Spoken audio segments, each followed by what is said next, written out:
Assalamualaikum warahmatullahi wabarakatuh. Salam guru penggerak.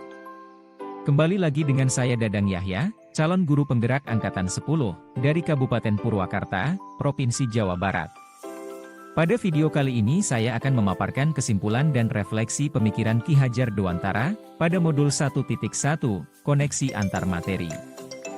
Pendidikan dan pengajaran adalah dua hal yang berbeda. Pendidikan adalah memberi tuntunan terhadap segala kekuatan kodrat yang dimiliki anak, agar ia mampu mencapai keselamatan dan kebahagiaan yang setinggi-tingginya, baik sebagai seorang manusia maupun sebagai anggota masyarakat. Sedangkan pengajaran, merupakan proses pendidikan dalam memberi ilmu atau berfaedah untuk kecakapan hidup anak secara lahir dan batin.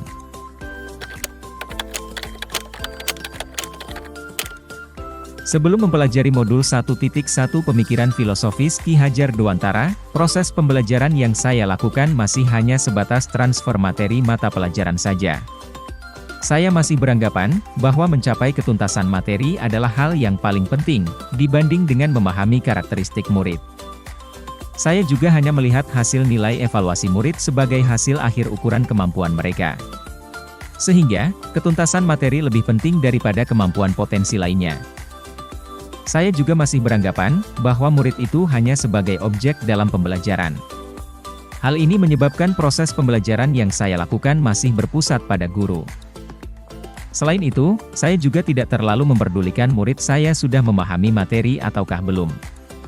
Karena saya lebih fokus kepada materi yang saya berikan bisa tersampaikan. Pada akhirnya, saya sering merasa gagal dan mengeluh ketika diketahui banyak murid yang tidak tuntas saat mengerjakan evaluasi. Karena, saya menganggap bahwa keberhasilan pembelajaran murid saya adalah pencapaian nilai KKM.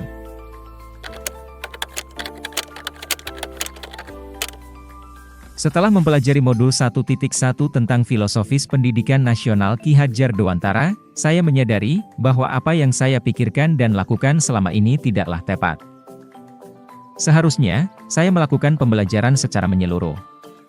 Bukan hanya aspek kognitif saja, namun juga afektif, psikomotor, spiritual, sosial dan budaya. Murid bukanlah sebagai objek pembelajaran, melainkan sebagai subjek pembelajaran. Oleh karena itu, murid memiliki kebebasan untuk berekspresi, menyampaikan pendapat, dan berkreasi dalam proses pembelajaran. Dalam pendekatan ini, murid dilihat sebagai aktor aktif yang berinteraksi dengan materi pelajaran, bertanya, berdiskusi, dan mengembangkan pemahaman mereka sendiri.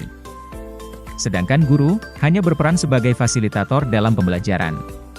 Sebagai fasilitator, guru bertindak sebagai pemandu, penghubung, dan pendukung bagi murid. Jadi, peran guru sebagai fasilitator, memastikan bahwa proses pembelajaran berlangsung secara kolaboratif, dan bermakna bagi murid. Dalam proses pembelajaran, kesabaran dan ikhlas adalah dua sifat yang sangat penting bagi seorang guru. Dengan kesabaran dan ikhlas, seorang guru dapat menciptakan lingkungan pembelajaran yang positif dan mendukung bagi murid.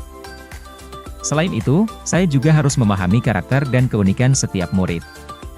Dengan memahami karakter murid, seorang guru dapat memilih metode pembelajaran yang paling sesuai dengan kebutuhan individu. Saya harus menghargai perbedaan karakter murid, dan memberikan mereka kesempatan untuk tumbuh sesuai dengan kodratnya. Setiap murid memiliki keunikan, latar belakang, minat, dan kebutuhan yang berbeda.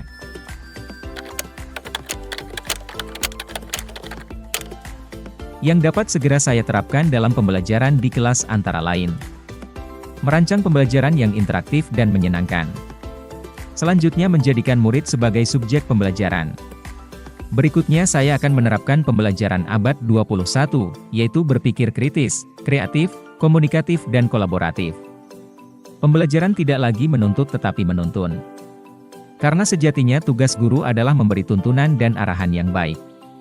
Sehingga pembelajaran yang berpihak pada murid dapat tercipta dengan baik. Demikian, semoga video ini dapat menginspirasi. Salam dan bahagia. Wassalamualaikum warahmatullahi wabarakatuh.